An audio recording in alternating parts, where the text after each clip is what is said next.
This is Jed Disler, and welcome to the Piano Maven, your friendly podcast guide to piano recordings.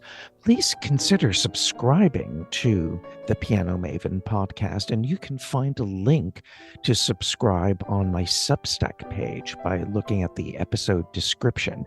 And if you subscribe, you'll be helping to keep this podcast in production. I am still getting some wonderful feedback and suggestions from many of you on the topic of our marathon mini series that we had in January, devoted to recommending recordings for each and every Beethoven piano sonata. And in that mini series, you remember that I recommended two pianists for each sonata without repeating a pianist. So we had 64 pianists recommended and 32 sonatas. And you can search for these episodes if you missed them. We had episodes Monday through Friday all throughout the month of January 2025. I've been asked about which cycles of all 32 sonatas by individual pianists would I recommend. But the problem is that there are so many Beethoven cycles on the market and so many good ones that it's impossible for me to know where to begin besides the usual suspects, the usual reference contenders.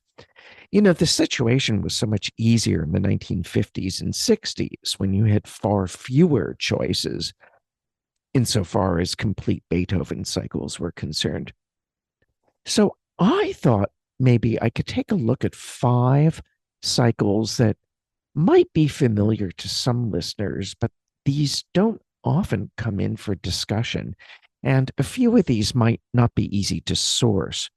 But these 5 Beethoven cycles I'm going to talk about in very general terms are stylistically different in character and attitude, and they all are worth hearing.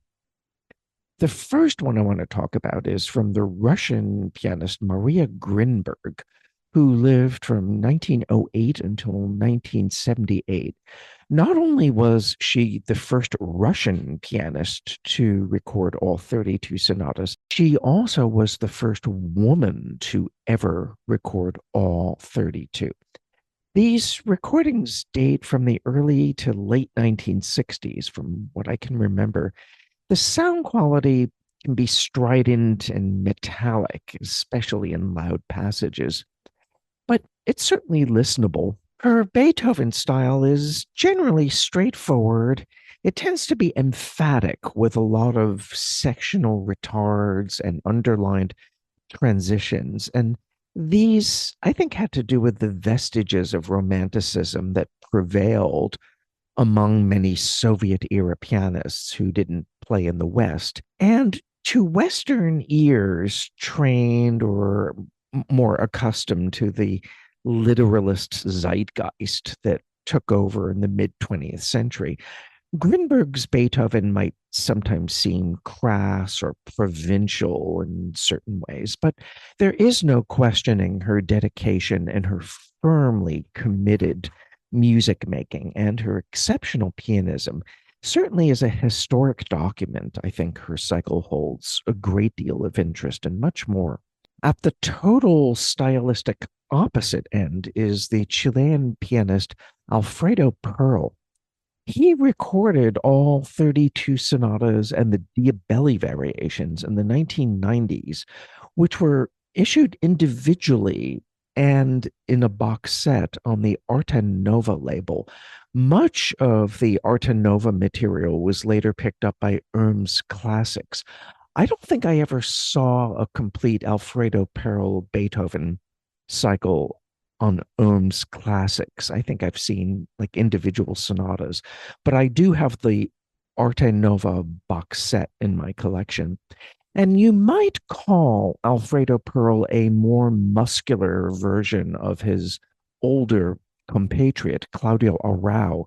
He doesn't have that kind of luminous singing tone that Claudio Arrau had. Yet Alfredo Pearl shares arouse scrupulous adherence to Beethoven's frequent subito dynamics, meaning the sudden instances of loud and soft levels. And the intensity in which Alfredo Pearl does this helps to energize his performances. And he's really terrific when pure vim and vinegar and vigor. Did I say vim and vinegar? I meant vim and vigor. I mean, that, one cliche replaces the other. But anyway, Alfredo Pearl is best in places where you really need this kind of vim and vinegar in the outer movements of sonatas like the Pathetique or the Appassionata. I'm thinking his Opus 101 is very strong in this regard. The Hammerklavier, of course, Opus 111's first movement, Opus 31, number three's outer movements. And he tends to take his time over slow movements, but tends to press ahead in faster movements. So you get these extremes. I think the Alfredo Pearl Beethoven cycle has a lot to offer. He's now re recording all of the sonatas again, along with the rest of Beethoven's piano music for the Audit label. And I'm going to be talking about these new recordings in future podcast episodes. But if you can find the Arte Nova Alfredo Pearl cycle at a good price, I would get it.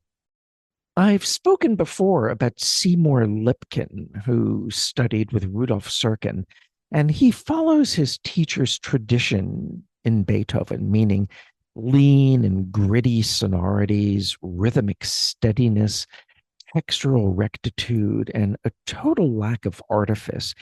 In some ways, I think Seymour Lipkin is even more fundamentalist than Rudolf Serkin or such comparably stylistic contemporaries like Jacob Latiner and Leon Fleischer, or in some ways the later Beethoven recordings of Friedrich Gulda. Seymour Lipkin's Beethoven cycle appeared on conventional CD on the Newport Classics label, and they also issued the performances on MP3, and the MP3s were bundled all together on a CD-ROM. You remember CD-ROMs? Anyway, I think it's easier to find the MP3s to download or to stream than to try to get hold of secondhand copies of the physical CDs, which have long been deleted. During the pandemic lockdown period, I was following the Luxembourg based pianist Jean Müller, who had this impressive weekly online series devoted to all 32 Beethoven sonatas. And you can find these on YouTube. But it wasn't until later that I learned that he had played an earlier Beethoven cycle between October 2007 and March 2009 in the small Luxembourgish city of Ettelbruck. And these concerts were recorded and issued on CD, both on the Bella Musica and the Membran labels in budget priced box sets that provided nothing in the way of booklet notes or documentation. I found a really cheap copy of this release on Amazon, I think. And having seen Jean Muller's YouTube videos, I figured, what the heck? It's the price of a decent sandwich, and why not? And I'm so glad that I bought this cycle because it's a terrific Beethoven cycle. Jean Muller plays Beethoven with stylish drama. He has really fluid virtuosity and contrapuntal astuteness. And there's a freshness and vitality that's just what this repertoire needs.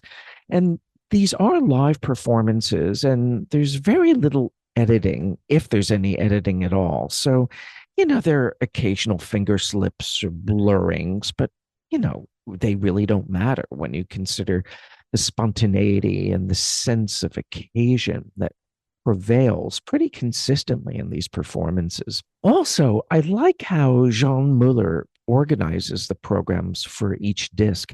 He places the Opus 2, the Opus 31, and the Opus 109, 110, and 111 triumvirates on their own respective recital discs.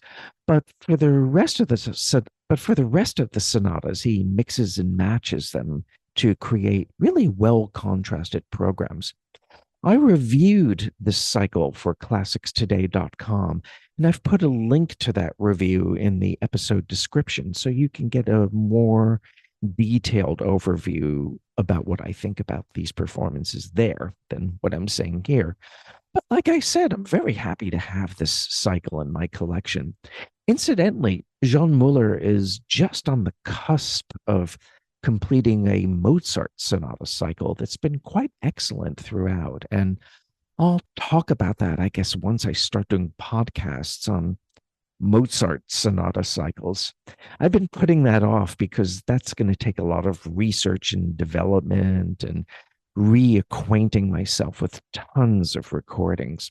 But do give serious consideration to Jean Muller's Beethoven cycle. And the last of these five quote unquote unsung Beethoven sonata cycles that I'm talking about today comes from the Italian pianist Andrea Lucchesini.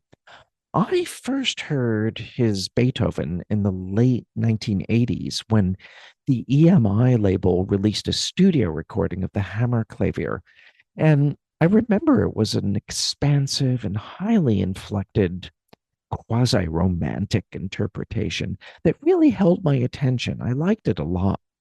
In 2003, the Stradivarius label released a complete Beethoven cycle with Lucchesini recorded live, and one can order it in the form of digital downloads or listen to it on streaming services. But I just found out that Noxus uploaded the cycle onto YouTube, so you can listen to it for free if you want to try it out that way. I don't think the physical CDs are available anymore, but I do have the physical CDs in my collection. Anyway, it was clear by 2003 that Lucchesini had become a more expressively discreet, yet at the same time harder hitting kind of Beethoven player than he was in the late 80s, with a similar vitality to what you hear from Jean Müller. He favors similarly fast tempos to those of Seymour Lipkin, but he has a warmer and a more songful kind of pianistic orientation.